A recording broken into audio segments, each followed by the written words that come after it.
Hello everyone, welcome back to my YouTube channel RN Insights. I am Rima De, your nursing companion and also nurse at 9 110 rank holder. So in the previous video, আমরা পড়েছি about the diagnostic tests and procedures. তো এরপর আমরা start করব disorders of the respiratory system নিয়ে, ঠিক আছে? তো ফার্স্টেই যেটা আসছি সেটা হচ্ছে pulmonary infraction. Pulmonary embolism is developed from peripheral thrombi that travel from right side of the heart and reached into the lungs, resulting obstructed the pulmonary artery or its branches.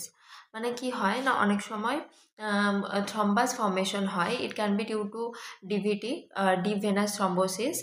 তো সেটার কারণে ওই থ্রম্বাসটা ট্রাভেল করতে করতে কি হয়, আমাদের pulmonary সিস্টেমে আসে। তো সেটাকে আমরা পালমোনারি এম্বোলাস বলে থাকি, ঠিক আছে? এরপর পালমোনারি ইনফ্রাকশন কি? when an embolus lodges in the pulmonary artery causing hemorrhage and necrosis of the lung tissues. ঠিক আছে, যখন আমাদের এরপর ইনফ্রাকশন কোনটাকে বলবো, এম্বোলাসটা যখন ওই পালমোনারি আর্টারিতে লজ করে একদম থেকে যাচ্ছে, লাং টিস্যুতে নেক্রোসিস করে দিচ্ছে, তখন ওই পার্টটা ইনফ্রাক্টেড হয়ে যাচ্ছে। কারণ কি, নেক্রোসিস মানে কি, ওখানে due to decrease of oxygen, ওই পার্টটা হচ্ছে হাইপক্সিয়ার জন্য অক্সিজেন পাচ্ছে না, টিস্যুটা মারা যাচ্ছে। তো ওই টিস্যুটা মারা যাচ্ছে বলে লাং টিস্যুটা আর কি ডেড হয়ে যাচ্ছে। তো সেটাকে আমরা necrosis of the lung tissues বলছি। তো সেই জিনিসটাকে আমরা বলবো পালমোনারি ইনফ্রাকশন। ভেনাস এম্বলিজম কি? পালমোনারি এম্বলিজম অকার টু ডিভিটি। যেটা বললাম যে ডিভিটিটা মেন রিজন হয় পালমোনারি এম্বলিজমের। আদার অনেক কিছু রিজনস থাকতে পারে, কোনো ধরো ইনফেকশন হয়েছে, কোনো ওখানে সার্জারি হয়েছে, বা কিছু জন্য কোনো একটা ক্লট ফর্ম হয়েছে এবং যেটা পালমোনারি সিস্টেমে আসছে, সেটাকে পালমোনারি এম্বলিজম বলবো। এরপর ভেনাস থ্রম্বোএম্বলিজম মানে যেটা ডিভিটির জন্য স্পেশালি হচ্ছে, তো সেটাকে আর একটা নাম দেওয়া হয়েছে।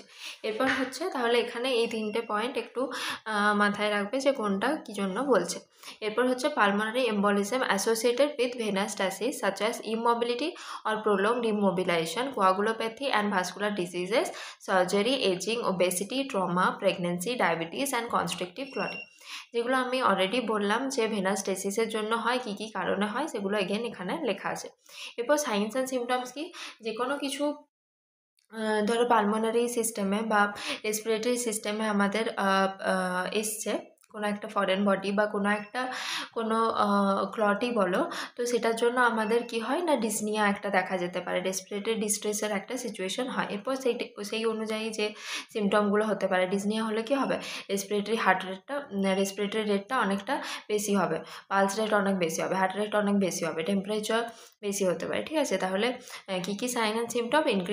increased respiratory rate, temperature, pulse rate, forcefully coughing with hemoptysis and diaphoresis, non-perfused area of lungs identified by pulmonary angiography। মানে পালমোনারি এনজিওগ্রাফিতে যদি দেখা হয়, কিছুটা পোর্শন আমরা নন পারফিউজ দেখতে পাবো, মানে কোনো ওখানে ব্লাড সাপ্লাইটা নেই, ঠিক আছে, নেক্রোসিস হয়ে গেছে। সাডেন অনসেট অফ ডিসনিয়া, যেটা বললাম, এটা হচ্ছে early sign of pulmonary embolism. এটাই সব থেকে বেশি মনে রাখতে হবে যে ডিসনিয়াটা হতে পারে। Anxiety, restlessness, sharp pleuritic chest pain, usually unilateral, ঠিক আছে, মানে এক সাইডে হচ্ছে প্লিউরাইটিক চেস্ট পেন আমরা দেখতে পাই। এরপর হচ্ছে nursing care. Place the client in orthopneic, higher Fowler or semi Fowler position, first priority and administer oxygen. মানে যখনই আমাদের এরকম পালমোনারি এম্বলিজম হয়েছে, তাহলে আমি বললাম যে কোনো রেসপিরেটরি ডিস্ট্রেসের ক্ষেত্রে আমরা হচ্ছে হাই ফাউলার বা যেটাকে অর্থোপনিক পজিশন বলা হয়। অর্থোপনিক পজিশনটা কি না, একটা সামনে কার্ডিয়াক টেবিল রেখে এরকম হাতটা ওটার উপরে রেখে একটু ডাউন হিসেবে যাওয়া, তো সেটাতে অনেকটা আমাদের লাংটা এক্সপ্যান্ড হয়, তো আমাদের ব্রিদিংটা অনেকটা ইজ অফ ব্রিদিংটা ভালো হয়, ঠিক আছে? তো ওই জন্য অর্থোপনিক পজিশন দেওয়া যেতে পারে, বা হাই ফাউলার পজিশন বা সেমি ফাউলার পজিশন, যেটা পেশেন্টের কমফোর্টেবল হবে সেটা দেওয়া যেতে পারে। দেন আমরা অক্সিজেন অ্যাডমিনিস্টার করবো, যেহেতু একটা রেসপিরেটরি ডিস্ট্রেস হচ্ছে, SpO2 অনেক ফল করতে পারে, তাই হচ্ছে অক্সিজেনটা অ্যাডমিনিস্টার করতে হবে। তারপরে নর্মালি যেরকম করা হয়, ভাইটাল চেক করা, breath sound, oxygen saturation, ECG, intake output, এগুলো। এরপর হাইপক্সিমিয়া, রাইট হার্ট ফেলিওর জন্য মনিটর করতে হবে। Do the suction as per needed, start anticoagulation and thromboembolytic therapy immediately as per order, monitor for bleeding. এই সবগুলো সব monitor করতে হবে। Assist doctor during angiography, administer analgesic and morphine for reduce of pain and anxiety। ঠিক আছে, এটা ছিল আমাদের পালমোনারি ইনফ্রাকশন নিয়ে। এরপর আমরা আসছি পালমোনারি ইডিমা। Pulmonary edema কি না, it is a condition in which rapid accumulation of fluid in the lung tissues and alveolar spaces due to increased hydrostatic pressure within pulmonary system. It is an acute medical surgical emergency। মানে কখনো যদি ফ্লুইডটা accumulate হয় lung টিস্যুসে বা alveolar স্পেসে, তো সেটাকে আমরা pulmonary oedema বলে থাকি। কজেসগুলো কেন না, লেফট ভেন্ট্রিকুলার ফেলিওর বা হচ্ছে myocardial infarction most common cause, valvular disease, hypertension and circulatory overload, acute or chronic renal failure and SIADH। ঠিক আছে, এই সবগুলো সিআরটা হচ্ছে syndrome of inappropriate antidiuretic hormone. ঠিক আছে, এই কজেসগুলো আমাদের ইম্পর্টেন্ট আছে এখানে। তো এখানে যেটা ফার্স্ট বলা আছে যে লেফট ভেন্ট্রিকুলার ফেলিওর, এটা কেন হচ্ছে কজ হিসেবে না, এটা একটু বলে দিই তাহলে বুঝতে সুবিধা হবে আর কি। আচ্ছা, তো ধরো এটা আমাদের হার্ট। ঠিক আছে, তো হার্টের এদিকে হচ্ছে আমাদের অ্যাওর্টা থাকে, আর এদিকে হচ্ছে আমাদের পালমোনারি আর্টারি থাকে, আর এদিকে আমাদের superior vena CAVA, inferior vena CAVA সব এন্ট্রি করছে, আর এদিকে হচ্ছে আমাদের পালমোনারি ভেন। ঠিক আছে, এটা হচ্ছে হার্টের 4টে চেম্বার। ঠিক আছে, এরপর কি হয় না, যদি আমাদের লেফট ভেন্ট্রিকুলার, হ্যাঁ এটা হচ্ছে আমাদের লেফট সাইড আর এটা হচ্ছে আমাদের right side.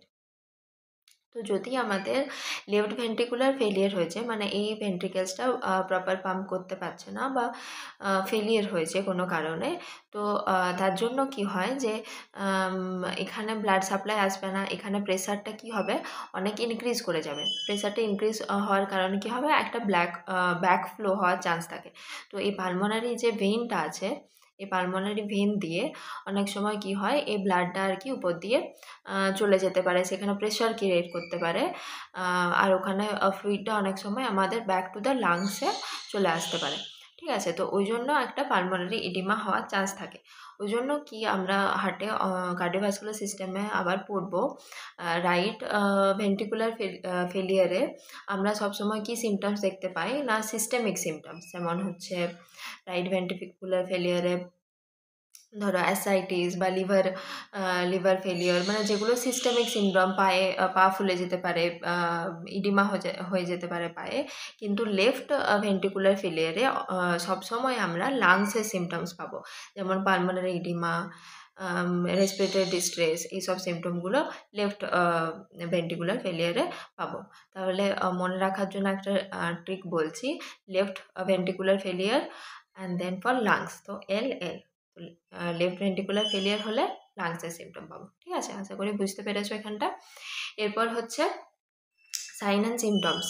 Rapid thready pulse পেতে পারি, tachypnoea, tachycardia, dyspnoea, shallow respiration, wheezing, pallor cyanosis, যে কোনো রেসপিরেটরি ডিস্ট্রেসেই আমরা এগুলো পাবো। ঠিক আছে, প্যালার হয়ে যেতে পারে, সাইনোসিস হয়ে যেতে পারে, অনেকক্ষণ রেসপিরেশনের প্রবলেম হচ্ছে। ঠিক আছে, এগুলো লেট সাইনে সাইনোসিসটা আমরা দেখতে পারি। আর্লি সাইনে আমরা কি দেখবো, ট্যাকিপনিয়া, ট্যাকিকার্ডিয়া, এইসবগুলো হবে। Pink or frothy sputum and crackles, এটা কিন্তু কার্ডিনাল সাইন, মানে এটা হচ্ছে পালমোনারি ইডিমা দেখার একমাত্র কি বলবো মোস্ট ইম্পর্টেন্ট সাইন। মানে এটা যদি প্রেজেন্ট আছে তার মানে আমরা ধরতে পারি যে ওটা পালমোনারি ইডিমাই বলছে। ঠিক আছে, ওই জন্য pink or frothy sputum and crackles যদি থাকে, it is the cardinal sign of pulmonary oedema. Then আসছি petechiae over the chest and axilla, লাল লাল ওরকম ছোটো ছোটো এরকম দেখতে পাবো over the chest and axilla, cold clammy skin or jugular vein distension, low level of oxygen saturation, elevated BNP, CVP and pulmonary artery wedge pressure. আচ্ছা, এখানে বলেছে যে জুগুলার ভেন ডিস্টেনশন হচ্ছে, আচ্ছা জুগুলার ভেন ডিস্টেনশনটাও আমরা কিন্তু রাইট ভেন্ট্রিকুলার ফেলিয়ারে পাই, কারণ কি হচ্ছে ওখানে superior vena CAVA, inferior vena CAVA আসে, তো যদি এখানটা ফেলিয়ার হয়ে যায় সেম ব্যাক প্রেসারে ওই গুলো আর কি ফুলতে শুরু করবে, কারণ কি যে ব্লাড ফ্লোটা এইদিকে আর কি বেশি আর কি হবে। তো এখানে কেন বলছে, কারণ কি আমাদের লেফট ভেন্ট্রিকুলার ফেলিয়ার হলে রাইট ভেন্ট্রিকুলার ফেলিয়ার হওয়ার চান্স থাকে, মানে ফার্স্টে লেফট ভেন্ট্রিকুলার ফেলিয়ার হলো, দেন আবার রাইট ভেন্ট্রিকুলার ফেলিয়ার হয়ে যেতে পারে। তো ইট ইজ আ কমপ্লিকেশন বলতে পারো অফ লেফট ভেন্ট্রিকুলার ফেলিয়ার। তো অনেক বেশি ডিজিজটা প্রোগ্রেস করে গেলে আমরা জুগুলার ভেন ডিস্টেনশনও দেখতে পাবো, ঠিক আছে। এরপর হচ্ছে শর্টনেস অফ ব্রিথ, যেটা হচ্ছে classical sign of pulmonary oedema. Paroxysmal nocturnal dyspnoea means persistent attack of dyspnoea at the night time, মানে রাত্রে ঘুমাতে ঘুমাতে হঠাৎ ডিসনিয়া হয়ে গেল, সেটা হতে পারে ভিজিং। আর হচ্ছে অ্যাকিউট অ্যাংজাইটি, রেসলেসনেস অ্যান্ড অ্যাপ্রিহেনশন। আচ্ছা, সাইন্স অ্যান্ড সিমটমস এরকমভাবে প্রত্যেকটা যে আমরা মুখস্থ করব সেরকম কিছু না, ব্যাপারটা বুঝে আমরা মনে রাখবো যে এটার ক্ষেত্রে এটা হয়। তো অনেক সময় সিমটমস দিকে চলে আসতে পারে যে ডিজিজগুলো, মানে অনেক সময় সিমটমস দিয়ে দিল, তারপরে সেটার তোমাদেরকে ডায়াগনোসিসটা একটু ভেবে সেটার অ্যাকর্ডিংয়ে তার ব্যাপারটাকে আগাতে হবে। তো অনেক সময় ক্লিনিক্যাল কোয়েশ্চেন আসতে পারে, যদিও এখানে অতটা আসার চান্স নেই, নলসেটের ক্ষেত্রে সেগুলো আসে, কিন্তু তাও আর কি সিমটমস রিলেটেড কিছু কিছু জিনিস চলে আসতে পারে। তো আমরা বুঝে ওটা পড়বো যাতে করে মুখস্থ না করতে হয়, ঠিক আছে।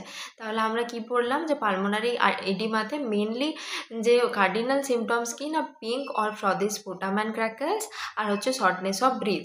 বাকি যেগুলো পড়লাম সেগুলো তো তোমরা বুঝতেই পারছো, সব কিছুতেই ট্যাকিপনিয়া, পালস বেড়ে যাবে, ডিজনিয়া হবে, এগুলো সব কিছুতেই কমন, যে কোনো রেসপিরেটরি প্রবলেম হবে এগুলো কমন।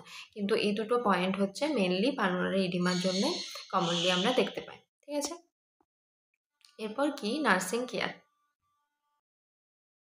নার্সিং কেয়ারে ফার্স্টে হচ্ছে পজিশন, অর্থোপনিক পজিশন, হাই ভাউলার আর সেমি ভাউলার পজিশন ফার্স্ট প্রায়োরিটিতে দেবো, দেন অক্সিজেন অ্যাডমিনিস্টার করবো, এটা সেম আগেরটার মতো। এরপর হচ্ছে oxygen required in high concentration and may require intubation and mechanical ventilation, monitor all vital signs, অসকাল্টের ব্রিথ সাউন্ডস, অক্সিজেন সব মনিটর করতে হবে। আর বাকি সব সেম পালমোনারি ইনফেকশনের মতো, ঠিক আছে। এরপর হচ্ছে নিউমোনিয়া। আচ্ছা, নিউমোনিয়া কি? It is the inflammation of the pulmonary parenchyma, functional unit of the lungs or alveoli or both, caused by virus, bacteria and aspiration of foreign substances. Pneumonia is a leading cause of mortality in children world, মানে চিলড্রেনের ক্ষেত্রে নিউমোনিয়াটা অনেক বেশি দেখা যায়, অ্যাডাল্টে অতটা দেখা যায় না, ঠিক আছে। এরপর it is also known as pneumonitis. Due to pneumonia it may have a collection of empyema, pleural effusion বা কনসলিডেশন। পাস কালেকশন হতে পারে, বা পিউরার ডিফিউশন মানে ফ্লুইড আর ওয়াটার কালেকশন হতে পারে। কনসলিডেশন মানে কি? It is a compressible or gathering of the lungs tissues that have filled with liquids instead of air. Then it is marked by induration, swelling or hardening, a radiologic sign of pneumonia, ঠিক আছে। মানে যেখানটায় ওই swelling hardening হচ্ছে ওখানটায় আমরা একটা ইন্ডিউরেশন দেখতে পাবো, আর ওখানে এটাকে আমরা রেডিওলজিক্যাল, মানে এক্সরেতে এটা আমি দেখতে পাবো, তো ওই জন্য এটাকে রেডিওলজিক্যাল সাইন অফ নিউমোনিয়া বলছে, ঠিক আছে। এরপর ডায়াগনোসিস হচ্ছে চেস্ট এক্সরে করবো, যেটা হচ্ছে confirmatory diagnosis, but this test is not identified pathogenic causative organism of pneumonia. মানে চেস্ট এক্সরেতে আমরা কনফার্মেটিভ বুঝতে পারবো যে নিউমোনিয়া আছে, কিন্তু নিউমোনিয়া কোন অর্গানিজমের জন্য আছে, কোন প্যাথোজেনিক অর্গানিজমের জন্য আছে, সেটা কিন্তু বুঝতে পারবো না। ওই জন্য সেটাকে আইডেন্টিফাই করতে গেলে আমাদেরকে ওই স্পুটাম কালচার করতে হবে, ঠিক আছে। Blood culture absolute confirmative diagnosis of pneumonia, বা আমরা হচ্ছে ব্লাড কালচার করতে পারি, যেটা হচ্ছে একদম অ্যাবসলিউট কনফার্মেটিভ ডায়াগনোসিস, মানে আমরা কালচার করে বুঝতে পারবো যে কোন ব্যাকটেরিয়াটা বা কোন ভাইরাসটার জন্য ওই নিউমোনিয়াটা হয়েছে। By clinical manifestation and physical examination, specially by auscultation, ঠিক আছে। এরপর টাইপসগুলো কি? ভাইরাল নিউমোনিয়া আছে, যেটা কমনলি ভাইরাসের জন্য হয়, এটা হচ্ছে লেস সিভিয়ার টাইপ। দেন হচ্ছে প্রাইমারি অ্যাটিপিক্যাল নিউমোনিয়া আছে, usually caused by mycoplasma pneumonia or chlamydia. এগুলো এত নাম মনে রাখার দরকার নেই, it is not so important. Bacterial pneumonia ব্যাকটেরিয়ার জন্য হয়, commonly streptococcus. Community acquire pneumonia caused by staphylococcus pneumonia, হ্যাঁ এটা তাও মনে রাখতে পারো যে কমিউনিটি অ্যাকোয়ার নিউমোনিয়া কার জন্য হয়, স্ট্যাফাইলোকক্কাস নিউমোনিয়া, ঠিক আছে। And haemophilus influenza. আর হসপিটাল অ্যাকোয়ার নিউমোনিয়া, হ্যাঁ এটা ইম্পর্টেন্ট, হসপিটাল অ্যাকোয়ার নিউমোনিয়াটা কিন্তু মনে রাখবে যে এটা commonly caused by staphylococcus aureus, ঠিক আছে। And MRSA develop within 48 to 72 hours after admission in hospital. আচ্ছা, অ্যাডমিশন হওয়ার 2 দিন বা 3 দিন পরে যদি নিউমোনিয়া ডেভেলপ করে তাহলে আমরা সেটাকে হসপিটাল অ্যাকোয়ার্ড নিউমোনিয়া বলবো। কারণ কি হসপিটালে অ্যাকুয়ার নিউমোনিয়া মানে কি, যে হসপিটালে এসছে তার জন্য হসপিটালের কোনো রিজনের জন্য নিউমোনিয়াটা হয়েছে। তো যদি এটা 2-3 দিনের আগে আমরা দেখতে পাই তাহলে তো আমরা ধরবো যে পেশেন্টের অলরেডি নিউমোনিয়া ছিল, নিউমোনিয়া নিয়েই হয়তো সে এসছে হসপিটালে। কিন্তু যদি 2-3 দিন পরে ডেভেলপ করে তার মানে ধরবো হসপিটাল রিলেটেড কোনো রিজনের জন্য হয়েছে। 2-3 দিন আফটার অ্যাডমিশন অফ হসপিটালও বলা হয়, বা ডিসচার্জের 2-3 দিন পরেও যদি হয় সেটাকেও আমরা হসপিটাল অ্যাকুয়ার নিউমোনিয়া বলে থাকি। এরপর হচ্ছে aspiration pneumonia occurs when resistant flora and of upper respiratory tract gastric contents or chemicals is aspirated into the lungs। মানে যে কোনো ফরেন বডি বা যে কোনো হচ্ছে গ্যাস্ট্রিক কন্টেন্ট বা কোনো কেমিক্যাল যদি লাংসে আমরা অ্যাসপিরেট করে নিই সেটাকে আমাদেরকে অ্যাসপিরেশন নিউমোনিয়া বলা হয়।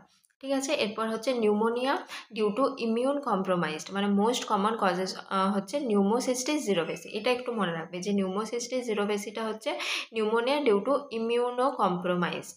ঠিক আছে, এটা একটু মনে রাখতে হবে। আর severe acute respiratory syndrome SARS may cause by SARS COVID. ঠিক আছে, এরপর হচ্ছে signs and symptoms of pneumonia. এখানে আমরা কি, যেহেতু এটা একটা ইনফেকশন তাহলে টেম্পারেচার এলিভেটেড পাবো। যে কোনো কারণে ইনফেকশন হলে আমরা ডাব্লিউবিসি কাউন্টটাও ইনক্রিজ পাই।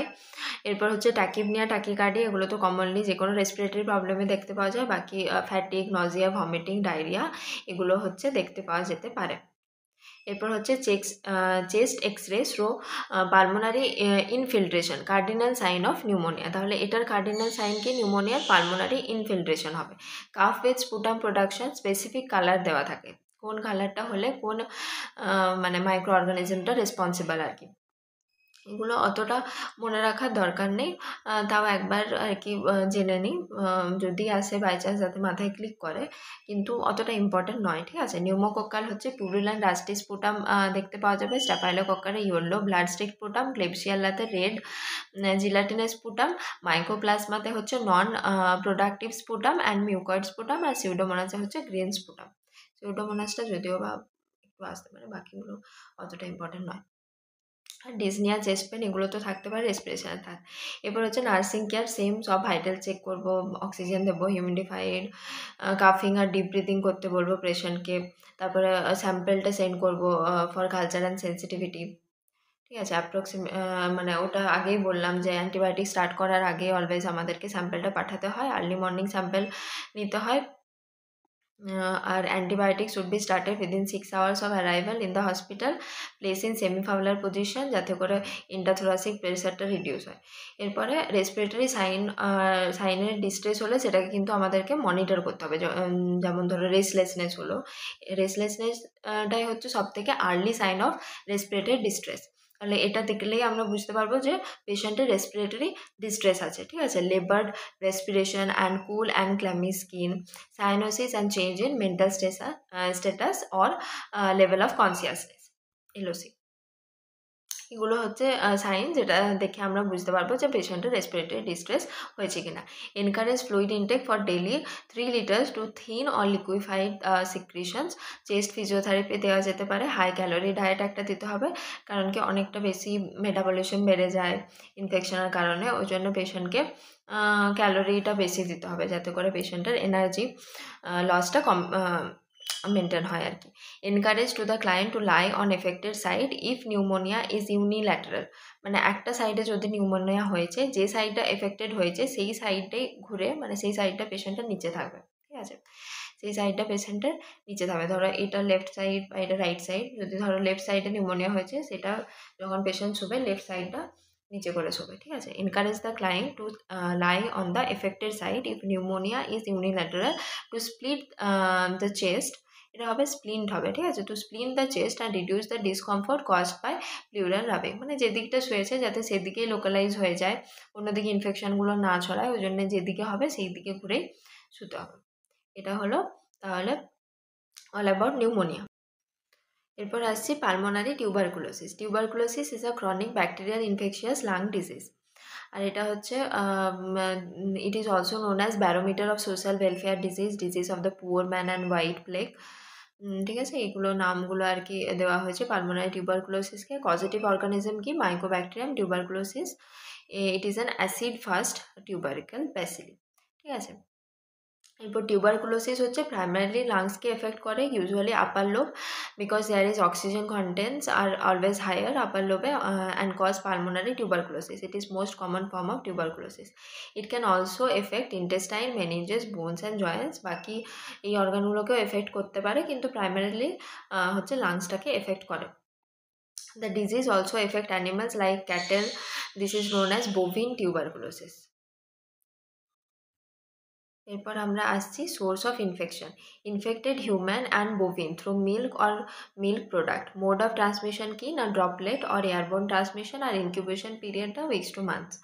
এগুলো অতটা মনে রাখার দরকার নেই. সাইন্স অ্যান্ড সিমটমসটা একটু মনে রাখবে. যেটা কার্ডিনাল সাইন সেটা হচ্ছে low grade fever, chronic cough and weight loss, আর নাইট সোয়েটস হতে হবে. এটা খুব ইম্পর্টেন্ট যে হচ্ছে লো গ্রেড ফিভার আসবে, ঠিক আছে, ক্রনিক কাফ হবে, অনেক দিন ধরে কাফ হবে. তোমরা শুনেইছো টিবির পেশেন্ট অনেক দিন ধরে কাশি হলেই তখন আসে ডায়াগনোসিসের জন্য, যে তখন আমরা বুঝতে পারি যে মেবি এর টিবি থাকতে পারে. তখন এটা একটা আর কি কার্ডিনাল সাইন অফ টিবি, ঠিক আছে. এরপর হচ্ছে ওয়েট লস হতে পারে, অনেক সিভিয়ার ওয়েট লস আমরা দেখতে পাই, পেশেন্ট একদম পাতলা হয়ে যাবে, ঠিক আছে. নাইট সোয়েটস হয়. এই কার্ডিনাল সাইন্সগুলো মনে রাখবে, খুব ইম্পর্টেন্ট. এরপর হচ্ছে persistently calf with mucoid and mucopurulent calf that progressively become worst such as haemoptysis. মানে পারসিস্টেন্ট কাফের জন্য পেশেন্টের ব্লাড ইন স্পুটাম থাকতে পারে, যেটাকে আমরা হেমোপটাইসিস বলি, সেটা হতে পারে, ঠিক আছে. এটাও একটা ইম্পর্টেন্ট সাইন. এরপর হচ্ছে malaise, pleuritic on chest pain, lethargy, anorexia, এগুলো দেখা যেতে পারে. ডায়াগনোসিস কি? Chest x-ray film may reveal active or calcified lesion or pleural effusion. আর হচ্ছে analysis of sputum or gastric content for confirmation. আর স্পুটাম অ্যানালাইসিসটা হচ্ছে সবথেকে ইম্পর্টেন্ট, মানে স্পুটাম কালচারটা হচ্ছে সবথেকে ইম্পর্টেন্ট বা কনফার্মেটরি ডায়াগনোসিস বলতে পারো, ঠিক আছে, টিবির. চেস্ট এক্স রে করা যায়, যেটাতে তুমি বুঝতে পারবে হ্যাঁ টিবি থাকবে বা টিবি আছে. কিন্তু কনফার্মেশন, যদি কনফার্মেটরি ডায়াগনোসিস অফ টিবি আসে, then we have to write sputum analysis বা স্পুটাম কালচার. দেন হচ্ছে টিউবারকুলিন স্কিন টেস্ট. হ্যাঁ, এটা হচ্ছে একটা স্ক্রিনিং টেস্ট যেটা করা হয়, মান্টু টেস্ট বলা হয়, and QuantiFERON TB Gold test, ঠিক আছে. So remember commonest signs of intestinal tuberculosis is ইলিওসিক্কা রিজিয়ান অর টার্মিনাল ইলিয়াম. এটা হচ্ছে কমনেস্ট সাইন, ঠিক আছে. হ্যাঁ, টিউবারকুলিন স্কিন টেস্টটা কিন্তু স্ক্রিনিং টেস্ট, আর কনফার্মেটরি টেস্ট যদি আসে স্পুটাম কালচার দেবে বা অ্যানালাইসিস অফ স্পুটাম যদি অপশনে না থাকে সেক্ষেত্রে এক্স রে হবে, ঠিক আছে. এরপর হচ্ছে প্যাথোফিজিওলজি. প্যাথোফিজিওলজিটা কি না ব্যাকটেরিয়া লাংসে ঢুকছে, দিয়ে এন্টার ইনটু দ্য অ্যালভিওলাই, তারপরে অ্যাটাক করছে ব্যাকটেরিয়াটা ওই নিউট্রোফিলস আর মাইক্রোফেজেস, আর দি মাইক্রোফেজেস হচ্ছে ব্যাকটেরিয়াটা কিল করছে, আর হেলদি অ্যালভিওলাইটাকেও কিল করছে. দি ফাইব্রাস আর গ্যাসিয়াস একটা ক্যাভিটি তৈরি হচ্ছে ইনসাইড দ্য লাংস, যেটাকে আমরা গন টিউবারকেল বলে থাকি, যেটাই আর কি আমরা এক্সরেতে দেখি. তো তারপর আমরা বলি যে এই পার্সেন্টটার টিবি আছে, ঠিক আছে. এরপর হচ্ছে প্রাইমারি টিবি আর সেকেন্ডারি টিবি.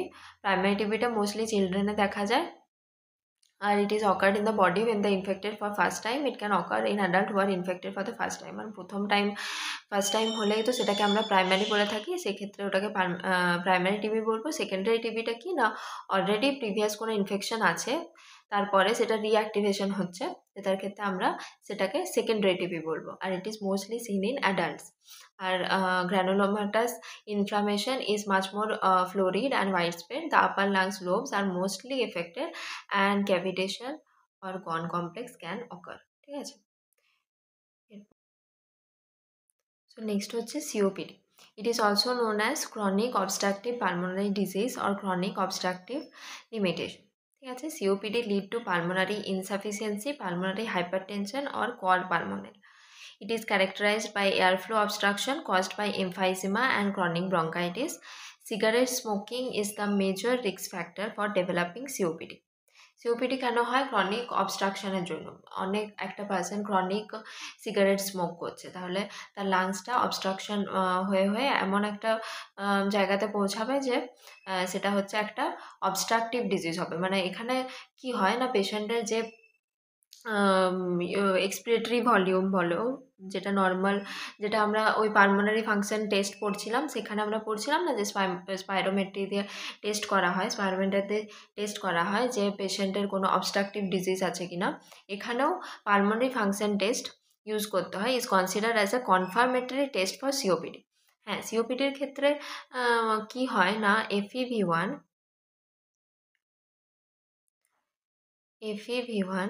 বাই যেটা ভাইটাল ক্যাপাসিটি, ঠিক আছে, এটা হচ্ছে লেস দেন 0.8, ঠিক আছে, 0.8 হবে। নর্মালি FEV1 মানে কি, forced expiratory volume in 1 second, by VC মানে কি ভাইটাল ক্যাপাসিটি। FEV1 এর নর্মাল ভ্যালুটা হচ্ছে তোমার 80%-এর কাছাকাছি হয়, FEV2টা 94% আর FEV3টা অ্যারাউন্ড 97%। এগুলো এত মনে রাখার দরকার নেই, শুধুমাত্র এই জিনিসটা মনে রাখবে যে FEV1 বাই ভাইটাল ক্যাপাসিটিটা যদি লেস দেন 0.8 অর 80%-এর কম হয়, বা অনেক জায়গায় এটা তোমরা পাবে যে 70%ও লেখা আছে, ঠিক আছে, যদি 80% বা 70%-এর কম হয়, সেক্ষেত্রেও আমরা ওটাকে কনফার্মেটিভলি ডায়াগনোজ করতে পারবো যে পেশেন্টের সিওপিডি আছে, ঠিক আছে। ওকে, এরপর আমরা পড়বো এমফাইজিমা নিয়ে। What is emphysema? A lung condition which is in destruction and inelasticity or destroyer of the lung alveoli, resulting in impaired infusion of the gases through the alveolar capillary membrane that trapped air and making exhalation difficulty. Or arekta ki na, emphysema is an irreversible condition in which air sacs of the lungs are damaged and enlarged, causing breathlessness and obstruction of the airway. মানে এমফাইজিমাটা কি না, যেটা লাংসের alveoli থাকে সেটার elasticity যেটা থাকে সেটা নষ্ট হয়ে যায়, ঠিক আছে, ডিস্ট্রাকশন অফ দ্য ইলাস্টিসিটি, তার জন্য আর কি কি হয়, একটা অবস্ট্রাকশন হয় এয়ারওয়ের, অথবা ব্রিথলেসনেস দেখা যেতে পারে, সেটাকে আমরা এমফাইজিমা বলবো। আর এমফাইজিমাতে মোস্ট ইম্পর্ট্যান্ট, এটা অবশ্যই মনে রাখবে যে barrel shape chest is a major clinical feature of the emphysema, ঠিক আছে, এক্সরে করলে আমরা হচ্ছে ব্যারেল শেপ চেস্টটা দেখতে পাবো, ঠিক আছে। আচ্ছা, এটা একটু বলে দিই যে ব্যারেল শেপ চেস্টটা কী, কারণ কি এটা ইম্পর্ট্যান্ট, অনেক সময় কোয়েশ্চেনে চলে আসে, ঠিক আছে। তো আমাদের ধরো এটা যদি চেস্ট হয়, ঠিক আছে, এটা যদি আমাদের চেস্ট হয়, ঠিক আছে, এটা হচ্ছে অ্যান্টেরিয়র পস্টেরিয়র ডায়ামিটার আর এটা হচ্ছে ট্রান্সভার্স ডায়ামিটার, ঠিক আছে। তো অ্যান্টেরিয়র পস্টেরিয়র ডায়ামিটারটা একটু ছোট হয় দেন দ্য ট্রান্সভার্স ডায়ামিটার, মানে এটাকে যদি এপি লিখি, অ্যান্টেরিয়র পস্টেরিয়র ডায়ামিটার, ঠিক আছে, আর এটাকে আমরা লিখছি ট্রান্সভার্স ডায়ামিটার টি, তাহলে এপি ইজ টু ট্রান্সভার যে ডায়ামিটারটা হয় সেটা কত হবে না 1:2, এটা কি ইন নর্মাল কন্ডিশন। আর ব্যারেল চেস্টে কি হয়, ব্যারেল চেস্টে কি হয় না, এই এপিটা মানে এই এটা হচ্ছে হ্যাঁ, এটা ট্রান্সভার্স আর এটা হচ্ছে অ্যান্টেরিয়র পস্টেরিয়র ডায়ামিটার, এটা ইকুয়াল হয়ে যায়, ঠিক আছে, 1:1 রেশিওতে, মানে এপি আর ট্রান্সভার্স ডায়ামিটারটা হচ্ছে 1:1 রেশিও হয়ে যায় in case of barrel chest, ঠিক আছে। তাহলে নর্মালি আমরা রেশিওটা পাই 1:2, anterior posterior diameter is to যেটা ট্রান্সভার্স ডায়ামিটার রেশিওটা 1:2 পাই, কিন্তু ব্যারেল চেস্ট হলে কি হয়, সেই রেশিওটা 1:1 হয়ে যায়, ঠিক আছে, এটা একটু বলার ছিল। এরপর হচ্ছে আচ্ছা, chronic bronchitis. Chronic bronchitis কি না, it is the inflammation of the bronchial valves with hypertrophy of mucous goblet cells. It is characterized by chronic cough. মানে ব্রঙ্কাসের ইনফেকশন ইনফ্লামেশন হয়ে গেলে সেটা আমরা ক্রনিক ব্রঙ্কাইটিস বলে থাকি। তো সাইন্স অ্যান্ড সিমটমস কি না, অর্থোপনিয়া হতে পারে, tachypnoea, expiratory wheezing, sonorous breathing and cough, increase residual volume and decreased FRC and vital capacity. আচ্ছা, এটা আমরা লাস্টে ডিসকাস করে নেবো একবার ভলিউমগুলো। তো এখন মনে রাখো যে এখানে হচ্ছে রেসিডুয়াল ভলিউমটা ইনক্রিজ হবে, বাকি যে functional residual capacity, vital capacity, এগুলো হচ্ছে ডিক্রিজ হবে।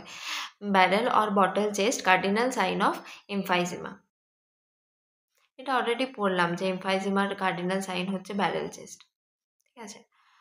ওকে, আমি একটা জিনিস বলতে ভুলে গেলাম যে সিওপিডি পড়ছিলাম, তো সিওপিডির কিন্তু দুটো পার্ট, একটা হচ্ছে এমফাইজিমা, একটা হচ্ছে ক্রনিক ব্রঙ্কাইটিস, ঠিক আছে। তো ওটার আন্ডারে আমরা ফার্স্টে এমফাইজিমা পড়লাম, দেন হচ্ছে ক্রনিক ব্রঙ্কাইটিস। এমফাইজিমাটাকে আমরা পিঙ্ক পাফার বলে থাকি আর ক্রনিক ব্রঙ্কাইটিসটাকে ব্লু ব্লোটার বলে থাকি, ঠিক আছে। এরপর use of accessory muscles and pursed lip breathing আমরা দেখতে পাবো। Increased PaCO2 and decreased PaO2 level, clubbing of fingers, polycythemia, এসবগুলো দেখতে পাবো, কারণ কি PaO2 লেভেলটা অনেকটা কমে যাচ্ছে। কনজেশন, হাইপার ইনফ্লামেশন দেখতে পারি। এবিজিতে আমরা রেসপিরেটরি অ্যাসিডোসিস অ্যান্ড হাইপোক্সিমিয়া দেখতে পারি। এরপর হচ্ছে anxiety, restlessness, early sign of respiratory distress. ঠিক আছে, এরপর নার্সিং কেয়ার কি না, monitor all vital signs, oxygen saturation, breath sounds and arterial blood gases, এগুলো সব মনিটর করতে হবে। Low level oxygen very very important. যে সিওপিডি যদি আসে, পেশেন্টকে always low level oxygen 1 to 2 litre per minute by nasal cannula or catheter আর by Venturi mask. Generally Venturi মাস্কটা হচ্ছে প্রেফার করা হয়। ঠিক আছে, কারণ কি ওটাতে একদম অ্যাপ্রোপ্রিয়েট একদম অ্যামাউন্ট অফ অক্সিজেন আমরা ডেলিভার করতে পারি, ওই জন্য ভেঞ্চুরি মাস্কটা প্রেফার করা হয়। তাহলে সিওপিডিতে মোস্ট ইম্পর্ট্যান্ট আমরা মনে রাখবো যে always low level of oxygen maintain করতে হবে। ঠিক আছে, that is 1 to 2 liter per minute. In COPD patients, the respiratory stimulus of breaths is PO2, low level of oxygen instead of high level of PCO2. ঠিক আছে, তাহলে respiratory স্টিমুলাসটা কীভাবে আসবে, মানে দেখো এটা কেন লো লেভেল অফ অক্সিজেন রাখা হয়, কারণ কি একটা রেসপিরেটরি স্টিমুলাসকে দেওয়ার জন্য পেশেন্টকে, যাতে করে পেশেন্টের নিজে একটা রেসপিরেটরি স্টিমুলাস আছে সেই ওয়াইজে ব্রিথ করে। যদি আমরা ফার্স্টে অনেক হাই লেভেল অফ অক্সিজেন দিয়ে দিই, তাহলে পেশেন্ট ওটার সাথে ইউনো কী বলবে মেনটেন করে নেবে ওই এটা, মানে ওর অভ্যাস হয়ে যাবে যে ওই বেশি অক্সিজেনটাই নিলে ও ব্রিথ করতে পারবে, তো ও আর ব্রিদিংয়ের ওই অ্যাবিলিটিটাই ওর চলে যাবে। ঠিক আছে, ওই জন্য আমরা লো লেভেল অফ অক্সিজেন থেকে স্টার্ট করি to due to the to maintain the respiratory stimulus.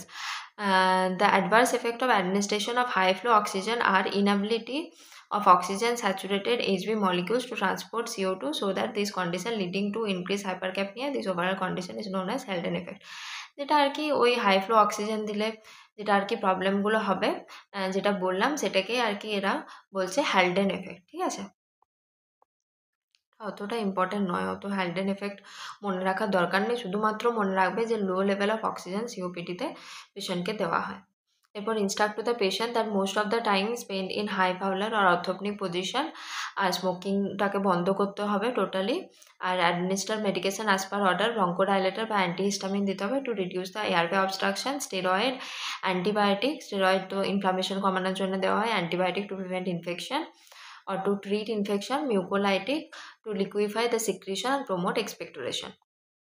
And instruct about respiratory therapy, nebulization therapy, postural drainage, diaphragmatic breathing টা commonly use হয় in COPD patient, কারণ কি it promotes maximal CO2 elimination from the lungs, কারণ কি CO2টা তো বেশি করে eliminate করতে হবে। অবস্ট্রাকটিভ সিওপিডিতে কী হয়, অবস্ট্রাকটিভ যে কোনো রেসপিরেটরি ডিজিজে কী হয় যে CO2টা এলিমিনেট করতে পারে না। ঠিক আছে, ওই জন্য আমাদের CO2 লেভেলটা অনেকটা বেড়ে যায়। ঠিক আছে, ওই জন্য পেশেন্ট হচ্ছে ডায়াফ্রামেটিক ব্রিদিং করে। পার্সলি ব্রিদিংটা যেটা আমি অলরেডি বলেছিলাম, pursed lip breathing exercise also promote CO2 elimination but less than diaphragmatic breathing. তো এই দুটো পয়েন্ট যে ডায়াফ্রামেটিক ব্রিদিং আর পার্সলি ব্রিদিংটা সিওপিডিতে দেওয়া হয়, এটা একটু মনে রাখবে। Offer high protein, high calorie and soft diet, high protein high calorie দিতে হবে, কারণ কি মেটাবলিজমটা এমনিতেই ইনক্রিজ আছে পেশেন্টের। Encourage fluid intake up to 3000 ml per day, teach to avoid cold and allergens, crowds and person with infection. ঠিক আছে, এগুলোকে অ্যাভয়েড করতে হবে। এরপর আসছি asthma. So what is asthma? It is an irreversible inflammatory and IgE mediated allergic disease of the lungs, or it is reversible bronchospasm, mucosal edema and increased secretion into the airway. মানে যেটা একটা reversible একটা inflammatory disease. ঠিক আছে, লাংসের, যেটা হচ্ছে IgE mediated. এটা অনেক সময় অ্যালার্জিক যে কন্ডিশনগুলো হয় সেগুলো IgE মিডিয়েটেডই হয়। ঠিক আছে, এটা একটু মনে রাখবে। আর it is airway inflammation and hyperresponsiveness to a variety of stimuli আর ট্রিগার্স। কিছু মানে অ্যালার্জেন যদি পেশেন্ট কন্ট্যাক্টে আসে, তার এই অ্যাজমা হওয়ার চান্সটা থাকে। ঠিক আছে, এবার হচ্ছে now asthma is no longer under COPD groups. দরকার নেই। Causes and triggers of asthma কি, যে কোনো অ্যালার্জেন, যেমন তোমার pollen, dust mite, animal fur or feathers, smoking, fumes, pollution, বা যে কোনো মেডিসিন থেকেও কারো কারো হতে পারে NSAID, যেমন আইবুপ্রোফেন বা aspirin. Emotion including stress or laughter, এসব থেকে অ্যাজমা হতে পারে। এরপর হচ্ছে most probably risk factor for of asthma is family history and environmental factors. Most common cause of drug induced asthma is aspirin, মানে most commonly যে ড্রাগটা আর কি অ্যাজমা করে সেটা হচ্ছে অ্যাসপিরিন। এরপর হচ্ছে স্ট্যাটাস অ্যাজমাটিকাস বলে, এখানে অ্যাজমাটিক লেখা আছে, যাই হোক status asthmaticus. It is recently known as acute severe asthma, মানে অ্যাজমা যে কন্ডিশনটা সেটা যদি অনেক সিভিয়ারলি হঠাৎ করে বেড়ে যায়, অ্যাকিউটলি হঠাৎ করে বেড়ে গেল, সেটাকে আমরা স্ট্যাটাস অ্যাজমাটিকাস বলি। It is a severe life threatening or exacerbation of asthma episode for greater than 30 minutes, মানে 30 মিনিটের বেশি যদি এই সিভিয়ার এক্সাভেশনটা হয় তাহলে সেটাকে আমরা বলবো status asthmaticus. Delay in treatment may result in pneumothorax, cor pulmonale and respiratory arrest, মানে যদি আমরা ট্রিটমেন্টে ডিলে করি তাহলে কমপ্লিকেশনগুলো দেখা যেতে পারে, যেমন নিউমোথোরাস, কর পালমোনাল বা respiratory arrest. Usually it is more than 30 minutes and it is occurred mostly during night time. It is a medical emergency which occurred mostly during the night time and should be treated immediately. এটা হচ্ছে একটা medical emergency আর immediately treat করতে হবে। Ivy corticosteroid administer করা যেতে পারে, bronchodilator instead of inhaler as per order. Doctor যেরকম order দেবে সেইভাবে এটা অ্যাডমিনিস্টার করতে হবে। সাইন অ্যান্ড সিমটমস কি না, restlessness, diaphoresis, cyanosis, wheezing, classical sign of asthma already আমরা একবার পড়লাম।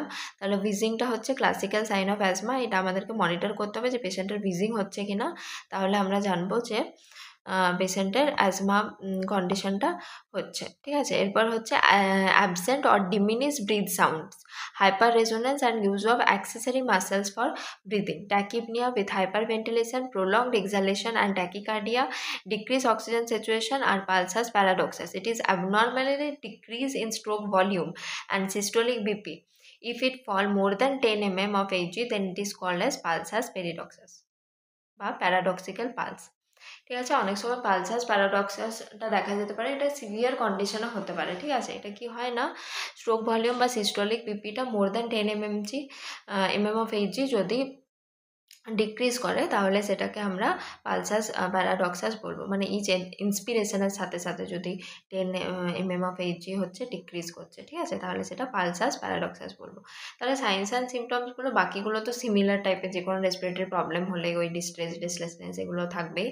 এখানে ইম্পর্টেন্ট কি না, ভিজিংটা আর হচ্ছে পালসাস প্যারাডক্সাসটা in severe condition. Pulsus paradoxus হলেই যে অ্যাজমা হবে সেটার কোনো মানে নেই, কিন্তু সিভিয়ার কন্ডিশনে দেখা যেতে পারে। কিন্তু উইজিংটা ইজ আ কার্ডিনাল সাইন, মানে উইজিং যদি থাকে মানে ধরতে হবে পেশেন্টের অ্যাজমাই আছে, ঠিক আছে। এরপর হচ্ছে নার্সিং কেয়ার, পেশেন্টকে টিচ করতে হবে about the risk factors and triggers, that how to prevent possible episode, about management medication, এসবগুলো টিচ করতে হবে। Inhaled route is the most common affected route for the management of asthma. আর meter dose inhaler কীভাবে নিতে হবে সেটা পেশেন্টকে দেখাতে হবে। আচ্ছা, এখানে একটা বলা আছে যে nursing intervention during acute asthma attack বা স্ট্যাটাস অ্যাজমাটিকাসের সময় কী করতে হবে, মানে পেশেন্টের নার্সিং ইন্টারভেনশনটা কী হবে। তো কী করবো না, place the client in high Fowler or sitting position to facilitate breathing, high ফাউলারে বসাবো যাতে করে ব্রিদিংটা ফ্যাসিলিটেট হয়। Then administer oxygen as prescribed or low flow oxygen 2 to 3 litre per minute or as per oxygen saturation, ঠিক আছে। এরপর হচ্ছে stay with the client to decrease anxiety, administer bronchodilator by nebuliser, MDI মানে হচ্ছে metre dose inhaler, IV or as per order, এটা হচ্ছে metre dose inhaler, ঠিক আছে। Record the colour, amount and consistency of sputum, administer corticosteroid or steroid as per order. তারপর breath সাউন্ডগুলো auscultate করতে হবে ডিউরিং অ্যান্ড আফটার ট্রিটমেন্ট, আর general nursing care হচ্ছে নিতে হবে। তো এইভাবে হচ্ছে স্ট্রেট এরকম মিটার ডোজ ইনহেলারটাকে নেওয়া হয়, দেন ওটাকে মানে পুশ করতে হয়, তারপরে আর কি 10 সেকেন্ডসের মতো হোল্ড করে দেন মানে ইনহেল করে, আগে ফার্স্টে ইনহেল করলাম, দিয়ে আবার হোল্ড করলাম, তারপরে এক্সহেল করলাম, ঠিক আছে। এরপর আসছি চেস্ট ইনজুরিজ, ঠিক আছে। ফার্স্টে হচ্ছে রিফ্র্যাকচার। ডিপ ফ্র্যাকচার হতে পারে চেস্ট ট্রমার জন্য বা কোনো interthoracic injury such as pneumothorax and pulmonary কন্ডিশনের জন্য চেস্ট ইনজুরি হতে পারে। Pain during inspiration expiration resulting in impaired ventilation and inadequate clearance of secretion. এগুলো অতটা দরকার নেই, তাও মোটামুটি একটা জেনে রাখা আর কি। সাইন অ্যান্ড সিমটম হচ্ছে পেন অ্যাট ইনজুরি সাইট হতে পারে during inspiration, tenderness at the site, shallow respiration আর ক্লায়েন্ট স্প্লিন চেস্ট আর fractures noted in chest X ray.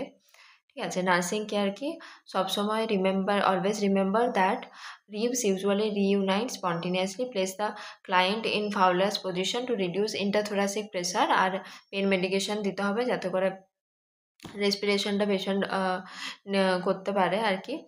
R instruct the client for self splint with the hands and arms. Self splint করে, যাতে splint মানে কি ওই জায়গাটা আর কি, ধরো কোনো একটা জায়গায় চেস্ট ইনজুরি হয়েছে সেটাকে পেশেন্ট হাত দিয়ে এইভাবে ধরবে যাতে করে ব্যথা না হয় বা যাতে করে ওই পোর্শনটা না নড়ে যায়, খুব প্রবলেম না ক্রিয়েট করে, সেই জন্য স্প্লিন্ট করে তারপর রেসপিরেশন করতে পেশেন্টকে বলা হয়। ঠিক আছে। হ্যাঁ, এরপর হচ্ছে ফ্লায়েন্ট চেস্ট, যেটা ইম্পর্টেন্ট, যেটা এক্সাম পয়েন্ট অফ ভিউ থেকে ইম্পর্টেন্ট এই টপিকটা। এরপর হচ্ছে it is a paradoxical respiration in which inward movement of the segment of the thorax during inspiration and outward movement during expiration. ঠিক আছে।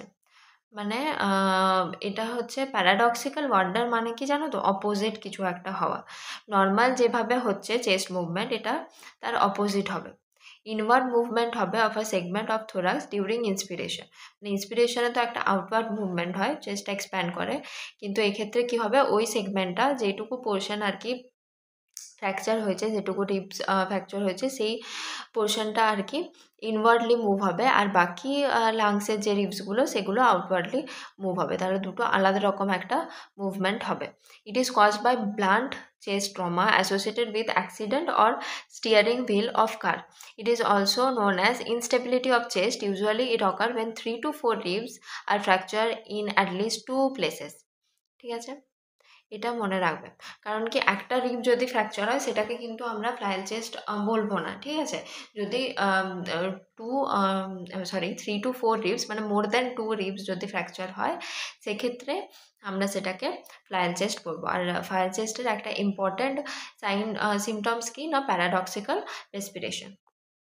দেখো, এটা হচ্ছে ইমেজ, এরকম 3টে এখানে দেখানো আছে।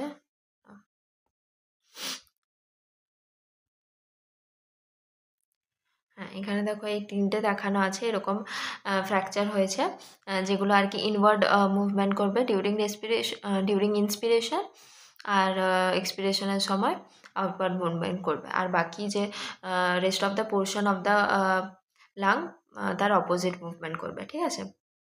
দেখো, ইন্সপিরেশন আর এক্সপিরেশনের সময় এই যে ইনওয়ার্ড মুভমেন্ট করেছে, দেখতে পাচ্ছ, এটা ঢুকে গেছে।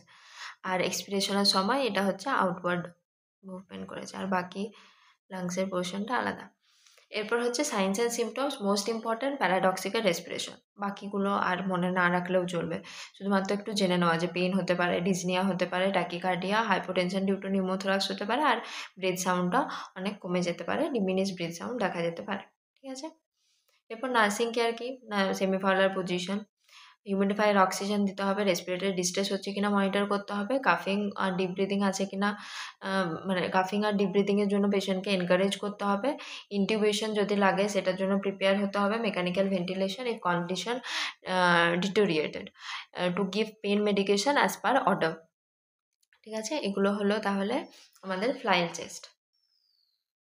এরপর আসছি পালমোনারি কন্টিউশন। এটা অতটা ইম্পর্ট্যান্ট নয়, তো এটা আমি স্কিপ করছি। যেগুলো ইম্পর্ট্যান্ট নয় সেগুলো ফালতু এখন টাইম ওয়েস্ট করে লাভ। এরপরে হ্যাঁ, নিউমোথোরাক্সটা ইম্পর্টেন্ট।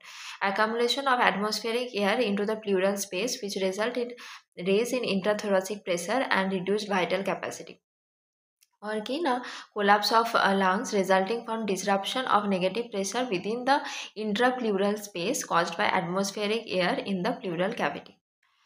মানে ওই প্লিউরাল ক্যাভিটিতে, আগের দিন বলছিলাম, যদি প্লিউরাল ক্যাভিটিতে কোনো কারণে এয়ার ঢুকে যায়, তাহলে সেক্ষেত্রে সেটাকে আমরা নিউমোথোরাক্স বলবো। The loss of negative intrapleural pressure results in collapse of the lungs. আর সেখানে যে নেগেটিভ একটা প্রেসার থাকে মানে লাংসের মধ্যে, সেটা আর কি লস হচ্ছে, তাহলে লাংসটা কোলাপস করে যেতে পারে। ঠিক আছে, তো সেটাকে আমরা নিউমোথোরাক্স বলছি। Surface area for gaseous exchange is reduced that lead to hypoxia and retention of carbon dioxide or hypercapnia. এরপর টাইপস অফ নিউমোথোরাক্স কী কী আছে না, স্পন্টেনিয়াস নিউমোথোরাক্স, ওপেন নিউমোথোরাক্স আর হিমোথোরাক্স। স্পন্টেনিয়াস মানে when pulmonary blebs will rupture, মানে pulmonary blebs অনেক সময় ফর্মেশন হয় ছোট ছোট মানে এয়ার বাবেল টাইপের ওই টিস্যুর আন্ডারে। ঠিক আছে, পালমোনারি টিস্যুর আন্ডারে, তো সেগুলো যদি রাপচার হয় ওই এয়ারটা অনেক সময় প্লুরাতে ঢুকে গিয়ে সেখানে নিউমোথোরাক্স কজ করতে পারে, তো সেটাকে আমরা স্পন্টেনিয়াস নিউমোথোরাক্স বলবো। Then air moves from the lungs into the intrapleural space resulting causing collapse. Open pneumothorax কি না, ট্রমাটিক নিউমোথোরাক্স, ধরো ওখানে ট্রমা হলো, ইনজুরি হলো ডাইরেক্ট কোনো, ইট occurs when an opening through the chest wall by penetration by a fractured rib allow the entrance of positive atmospheric pressure into the pleural space, মানে direct plural স্পেসে কোনো একটা কিছু ট্রমার জন্য আর কি ওখানটাতে মানে ইনজুরি হলো, তাহলে কী হবে, বাইরের এয়ারটা ওখানে ঢুকে যেতে পারে, তো সেখানে নিউমোথোরাক্স হওয়ার চান্স থাকে, তাহলে সেটাকে আমরা ওপেন নিউমোথোরাক্স বলবো। আর হেমোথোরাক্স কি না, যখন ব্লাড কালেকশন হয় প্লুরাল ক্যাভিটিতে ডিউ টু ট্রমাটিক নিউমোথোরাক্স। এবার আসছি টেনশন নিউমোথোরাক্স। টেনশন নিউমোথোরাক্স কি, it is the build up of pressure as air accumulates within the pleural spaces, মানে এয়ারটা যত অ্যাকামুলেট করবে প্লিউরাল স্পেসে প্রেসারটা আরও বাড়বে। ঠিক আছে, সেটাকে টেনশন নিউমোথোরাক্স বলি। Due to increasing pressure lungs will collapse, increasing pressure displaces the trachea, esophagus, heart and great vessels toward the unaffected side of the mediastinal shift, মানে টেনশন নিউমোথোরাক্সে কী হয়, মানে ধরো এটা লাংস, যে লাংসটা ধরো এখানে নিউমোথোরাক্স হয়েছে, যে লাংসটা এফেক্টেড আছে সেটার জন্য কি হয়, বাকি নর্মালি তো এরকম প্লেসমেন্ট থাকার কথা ট্র্যাকিয়া বা ব্রঙ্কাস এই সবগুলো, কিন্তু টেনশন নিউমোথোরাক্সের জন্য কি হয়, এটা শিফট হয়ে আনএফেক্টেড সাইটের দিকে একটু চলে যায়, এদিকে ধরো লাংসটা আছে একটু আনএফেক্টেড সাইটের দিকে শিফট হয়ে যায়, তো একটা শিফট আমরা দেখতে পারি। Then causing increased intrathoracic pressure, reduced venous return and decrease cardiac output. ঠিক আছে, এরপর হচ্ছে sign and symptoms. Absent breath sound on the affected site, most important. নিউমোথোরাক্সের সাইন অ্যান্ড সিমটম কি, ব্রেথ সাউন্ডটা আমরা এফেক্টেড সাইডে হচ্ছে অ্যাবসেন্ট পাবো। ঠিক আছে, decrease chest expansion unilaterally, tachycardia and tachypnoea, hypotension, rapid shallow respiration, তারপরে সাবকিউটেনিয়াস এমফাইজিমা দেখা যেতে পারে, যেটা evidence by crepitus on palpation, মানে সাইডে সাইডে কী হয় যে ওই এয়ারটা অ্যাকামুলেট হয়ে ওই সাবকিউটেনিয়াস যে টিস্যুতে এয়ারটা অ্যাকামুলেট হয়ে থাকে, সেটা যদি আমরা প্যালপেট করি সেটা একটা ক্রেপিটাস সাউন্ড দেবে, মানে গুড়গুড় করবে, মানে একটু মানে এয়ার থাকলে যেরকম আর কি কোনো একটা টিস্যুকে যদি পালপেট করি একটা আওয়াজ হয় না, সেই রকম আর কি ক্রেপিটাস একটা সাউন্ড আমরা পেতে পারি। Tracheal deviation to the unaffected site with tension pneumothorax. ঠিক আছে, এরপর ফ্লায়াল চেস্টে প্যারাডক্সিক্যাল রেসপিরেশন, এটা তো পড়লাম। Increase PaCO2 and decrease PaO2, extend pneumothorax check by chest x-ray, sudden unilateral pleuritic chest pain that increased with exertion, dyspnoea, anxiety and drowsiness, এগুলো আমরা দেখতে পেতে পারি। এই দেখো এই জিনিসটা টেনশন নিউমোথোরাক্সে এখানে যেটা দেখিয়েছে যে এই এফেক্ট, আচ্ছা এই লাংটা এফেক্ট হয়েছে, ওই জন্য একটু ট্র্যাকিয়াল শিফটটা এদিকে হয়েছে। ঠিক আছে, আনএফেক্টেড যে লাংয়ের দিকে। এরপর হচ্ছে নার্সিং কেয়ার কি না, position same, semi-Fowler position, prepare for chest tube placement, apply non porous dressing on open chest wound that do not allow liquid or atmospheric air inside the lungs, আর oxygen administer করতে হবে, general nursing কেয়ারটা করতে হবে, monitor for drainage system and subcutaneous emphysema. ঠিক আছে, এগুলো হচ্ছে নার্সিং কেয়ার। নেক্সট আমরা আসবো ARDS। ওকে, ARDS কি না, it is an acute lung injury or suddenly respiratory failure that occurs due to some condition like trauma, aspiration, burn, prolonged mechanical ventilation, severe infection, fat or air emboli, shock, smoke inhalation and coagulopathy. The major site for injury is the alveolar capillary membrane, which damaged with loss of fluid and pulmonary edema.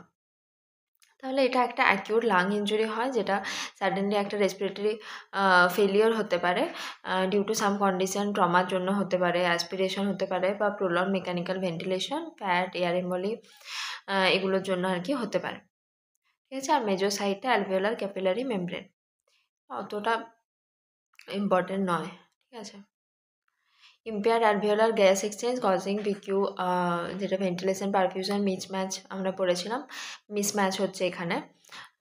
এরপর হচ্ছে alteration in production of surfactant, so increase friction in the alveoli, atelectasis will occur. আর এবিজিতে identify respiratory acidosis হচ্ছে and hypoxaemia that do not respond to an increase percentage of oxygen, মানে যতই percentage of oxygen বাড়াও তাও কিন্তু হাইপক্সিমিয়াই থেকে যাচ্ছে, ঠিক আছে।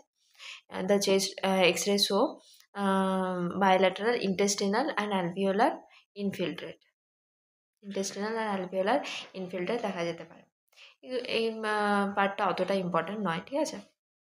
এরপর acute respiratory failure, it occurs with insufficient oxygen transported to the blood or inadequate CO2 is remove from the lungs and the client's compensatory mechanism failed. মানে একদম আর রেসপিরেশন নিতে পারছে না, কম্পেনসেটরি মেকানিজম সব কিছু করেও আর প্রপার সাফিসিয়েন্ট অক্সিজেন ব্লাডে পৌঁছাচ্ছে না, সেই মানে পুরোপুরি লাংটা আর কি ফেলিয়ার করছে, সেটাকে আমরা অ্যাকিউট রেসপিরেটরি ফেলিয়ার বলে থাকি। In which oxygen may reach the alveoli but cannot be absorbed, resulting in a PO2 lower than 60 mm of Hg and arterial O2 saturation less than 90% and PaCO2 greater than 50 mm of Hg with respiratory acidosis হচ্ছে, ঠিক আছে। তাহলে এটাকে আমরা acute respiratory failure বলবো। কজেসটা কি না, defecting respiratory control, centre of the brain বা চেস্ট ওয়াল ডিফেক্টস বা হচ্ছে impairment of respiratory muscle function, এইসব ক্ষেত্রে হতে পারে। Sign and symptom same, dyspnoea, restlessness, anxiety, tachycardia, grunting respiration হবে, ইন্টারকোস্টাল রিট্রাকশন হতে পারে, ব্রিথ সাউন্ডটা ডিক্রিজ হবে, সাইনোসিস হচ্ছে PaCO2 initially decrease due to hyper ventilation, later increase due to do not respond to compensatory mechanism, ঠিক আছে। Abnormal ABG value থাকবে, হাইপক্সিমিয়া, pulmonary infiltrate, pulmonary oedema, এসবগুলো থাকবে। নার্সিং কেয়ার কি, পেটেন্ট এয়ারওয়ে একটা মেনটেন করতে হবে, ভাইটাল সাইন মনিটর করতে হবে, অক্সিজেন স্যাচুরেশন মনিটর করতে হবে, এবিজিটা ফ্রিকুয়েন্টলি মনিটর করতে হবে, যে পেশেন্টের কোনো ইমপ্রুভমেন্ট হচ্ছে বা ডিটেরিওরেট করছে সেটার জন্য এবিজিটা মনিটর করতে হবে। Treat accordingly underline causes of ARDS। এরপর ARDS-এর অনেকগুলো আন্ডারলাইন কজ হতে পারে, যে কজ থাকবে সেই হিসেবে সেই কজটাকে ট্রিট করতে হবে, ঠিক আছে। এবার সাপ্লিমেন্টাল অক্সিজেন দেওয়া যেতে পারে, সেমিফাউলার position, mechanical ventilation with PEEP mode because PEEP maintain positive pressure to prevent collapse of the alveoli within lungs and end of expiration, ঠিক আছে। এগুলো অতটা ইম্পর্টেন্ট নয়, ঠিক আছে। সারফেক্টেন্ট দেওয়া যেতে পারে আর জেনারেল নার্সিং কেয়ার, ঠিক আছে। এরপর হচ্ছে ইনফ্লুয়েঞ্জাটাও অত আসে না কোয়েশ্চেনে, তো এটা হচ্ছে ফ্লু বলা হয়, হাইলি কন্টাজিয়াস। এরপর অনেকগুলো টাইপ অফ ইনফ্লুয়েঞ্জা আছে, normal seasonal influenza, avian influenza, swine flu আর H1N1 ইনফ্লুয়েঞ্জা, ঠিক আছে। অতটা ইম্পর্টেন্ট নয়, ঠিক আছে। Sign symptom prevention, airborne prevention নিতে হবে, ইনফ্লুয়েঞ্জা থাকলে ফ্রিকুয়েন্ট হ্যান্ড ওয়াশিং করতে হবে, ক্লিনিং আর ডিসইনফেক্টিং করতে হবে, ঠিক আছে। আর influenza vaccine is contraindicated individuals with egg allergy, এগুলো পরে আমরা আবার পড়বো কমিউনিটিতে, ঠিক আছে। এরপর হচ্ছে আদার রেসপিরেটরি ডিসঅর্ডার্স মধ্যে প্লিউরাল ইফিউশন আছে, যেটাতে কি হয় না, ফ্লুইড কালেকশন হয় ইন দ্য প্লিউরাল স্পেস। আর এখানে সাইন অ্যান্ড সিমটম কি, প্লিউরাইটিক সাব পেন দেখা যেতে পারে উইথ ইন্সপিরেশন। বাকি তো dyspnoea, dry non productive cough, tachycardia, elevated temperature, breath সাউন্ডটা ডিক্রিজ হতে পারে over the affected area, chest x-ray film show that pleural effusion and if fluid more than 250 ml then mediastinal shift will also be shown, okay. Then হচ্ছে এম্পাইমাটা কি না, collection of pus within the pleural cavity, ঠিক আছে। আর emphysema কি, যেটা হচ্ছে in which air sacs of the lungs are damaged and permanently enlarged. Empyema আর এমফাইজিমাটা অনেকটা কনফিউজিং একটা হয়ে যায়। এমফাইজিমাতে মনে রাখবে যে হচ্ছে এমফাইজিমাতে এস আছে আর এটা হচ্ছে এয়ার স্যাকটা ড্যামেজ হচ্ছে, ঠিক আছে, তাহলে মনে থাকবে। আর এম্পাইমাতে হচ্ছে পাস কালেকশন হচ্ছে, ওই পাস কালেকশনটা কি না, ফ্লুইডটা থিক হতে পারে, ওপেক হতে পারে, ফাউল স্মেলিং একটা ফ্লুইড হতে পারে। পাসটা যখনই পাস পাওয়া গেলে ওটা যেটাকে পুজ আমরা বলে থাকি বাংলাতে, সেটা ফাউল স্মেলিং হয়, ঠিক আছে। Most common cause pulmonary infection বা ওপেন চেস্ট ইনজুরি আর সার্জারি। আর এমফাইজিমাতে তো বললাম যে অ্যালভিওলার স্যাকগুলো ড্যামেজ হয়ে যায়, তারপরে এটা sign and symptom chest pain, cough, dyspnoea, anorexia, weight loss. আর প্লিউরেসিটা পড়লাম অলরেডি, যে ভিসেরাল যে লেয়ারের ইনফ্লামেশন হলে ভিসেরাল বা parietal membrane of the lungs, মানে প্লিউরাল লেয়ার ইন শর্ট, সেটার যদি ইনফ্লামেশন হয় সেটাকে আমরা প্লিউরিসি বলে থাকি। It may be caused by pulmonary infection and pneumonia, in which condition visceral and parietal hair rubbing together during respiration and cause pain. ঠিক আছে, এটা একটা প্লিউরাইটিক ফ্রিকশনাল রাব বা পেন যেটা আমরা পড়েছিলাম, সেটা প্লিউরিসির ক্ষেত্রে দেখা যায়, অলরেডি আমরা পড়েছি। Knife like pain that increased with deep breathing and কাফিং, এটা হচ্ছে কার্ডিনাল সাইন। ডিসনিয়া আর pleural friction rub heard on auscultation. এরপর আছে সার্কোইডোসিস আর হিস্টোপ্লাজমোসিস, এগুলো অতটা ইম্পর্টেন্ট নয়, সো লিভ ইট। এরপর অকুপেশনাল লাং ডিজিজ, এগুলো আমরা কমিউনিটিতেও আরও পড়বো, তাও এখানে একবার হচ্ছে টার্মগুলো জেনে রাখা যে অ্যানথ্রাকোসিস কি, কোল্ড ডাস্টের জন্য যেটা হয় সেটাকে অ্যানথ্রাকোসিস বলি। সিলিকোসিস হচ্ছে সিলিকা ডাস্টের জন্য, অ্যাসবেস্টোসিস হচ্ছে অ্যাসবেস্টস ডাস্টের জন্য, ব্যাগাসোসিস হচ্ছে সুগারকেন ডাস্টের জন্য, বাইসিনোসিস হচ্ছে কটন ডাস্টের জন্য, আর ফার্মার্স লাংস হচ্ছে হে অর গ্রেন যে ডাস্ট হয় সেটার জন্য, আর সিডেরোসিস হচ্ছে আয়রন। তো এটার ক্ষেত্রে মোস্ট ইম্পর্ট্যান্ট কোনগুলো? অ্যানথ্রাকোসিস, সিলিকোসিস, ব্যাগাসোসিস, বাইসিনোসিসটা। ব্যাগাসোসিসটা অলরেডি কোশ্চেনে এসছে, ঠিক আছে, ইএসআইসিতে। তাহলে এগুলো খুব আসে, মানে এই টার্মগুলো তো একটু মনে রাখবে। অ্যানথ্রাকোসিস মানে হচ্ছে cold dust, silicosis silica dust, bagassosis হচ্ছে সুগারকেন ডাস্ট, আর বাইসিনোসিস হচ্ছে কটন ডাস্ট। বাকি অ্যাসবেস্টোসিস তো মনেই থাকবে যে অ্যাসবেস্টোস দিয়ে হচ্ছে, ঠিক আছে। আচ্ছা, এরপর আছে কিছু র্যাপিড রিভিশন কি পয়েন্ট, এগুলো তোমরা বাড়িতেই নিজেরা পড়ে নেবে, যেগুলো অলরেডি আগে বলেছি সেগুলো এখানে লেখা আছে, তো একবার জাস্ট রিডিং পড়ে নিতে পারো, ঠিক আছে, এগুলো আর পড়ছি না। এরপর হচ্ছে, হ্যাঁ এটা ইম্পর্টেন্ট, যে লাং ক্যাপাসিটি বা লাং ভলিউমগুলো কী। আচ্ছা, এখান থেকে না পড়ে আমি আগে একটা জিনিস করতে পারি।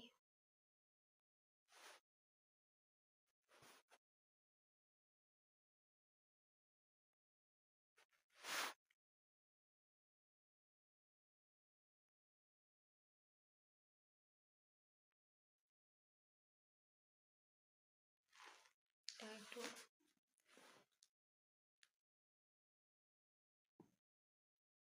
ড্রয়িংটা এখানে একটু করাটা ডিফিকাল্ট, তো আমি চেষ্টা করছি। আচ্ছা, ধরো আমরা যখন নর্মালি ইন্সপায়ার বা এক্সপায়ার করি, সেটাকে আমরা হচ্ছে কি বলবো না, হচ্ছে টাইডাল ভলিউম। তো টাইডাল ভলিউমটা কি আমরা সাথে সাথে আঁকবো আর সাথে সাথে বলে বলে যাবো যে কি, ঠিক আছে। তো টাইডাল ভলিউমটা কি? It is the volume of air moved into or out of the lungs during each breathing. মানে নর্মাল যে ব্রিদিংয়ের সময় যে ভলিউমটা moved into and out of the lungs, সেটাকে আমরা টাইডাল ভলিউম বলছি। তাহলে এখানে নর্মালি যে ব্রিদিংটা করছি সেই যে ভলিউমটা আছে সেটাকে আমরা হচ্ছে টাইডাল ভলিউম বলছি, ঠিক আছে। তাহলে এটা হচ্ছে আমাদের টাইডাল ভলিউম। দেন হচ্ছে কি না, আমরা হচ্ছে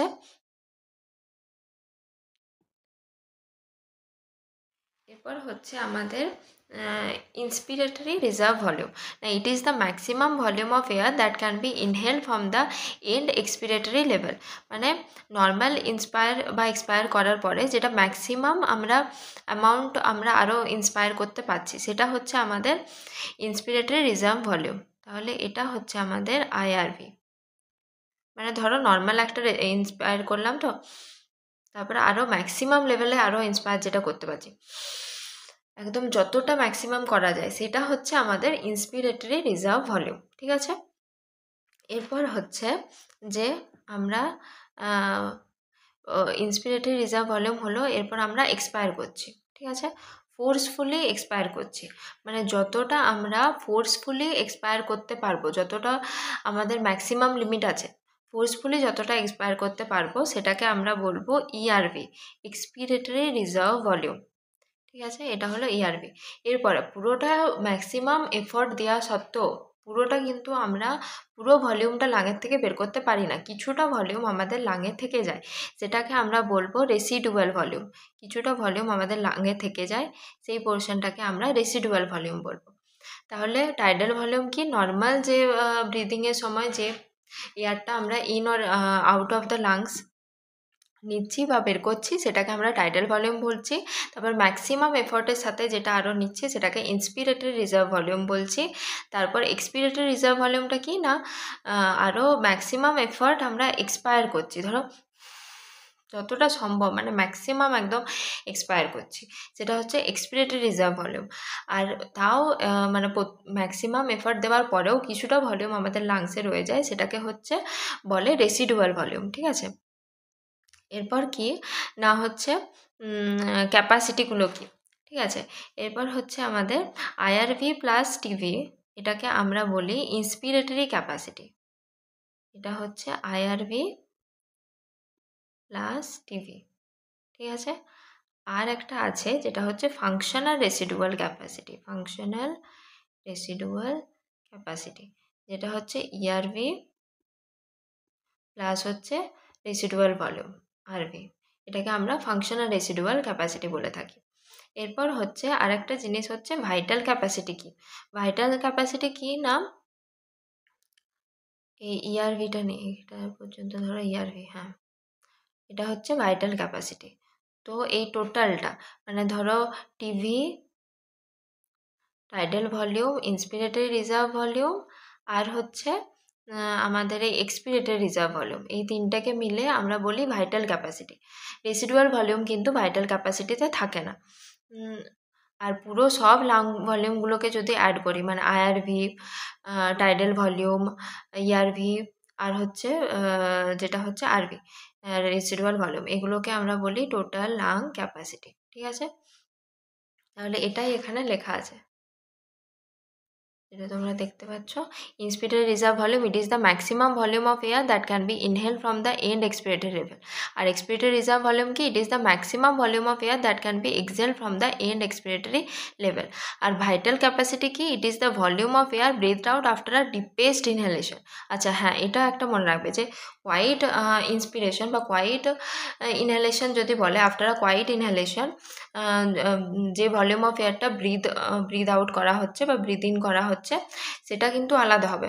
মানে একটা কোয়াইট ইন্সপিরেশন হলো, ঠিক আছে, টাইডাল ভলিউমটা, তারপরে যদি আরও একটা একদম ডিপেস্ট একদম ম্যাক্সিমাম ইন্সপিরেশন নেওয়া হয়, সেটাকে আমরা আইআরভি বলছি।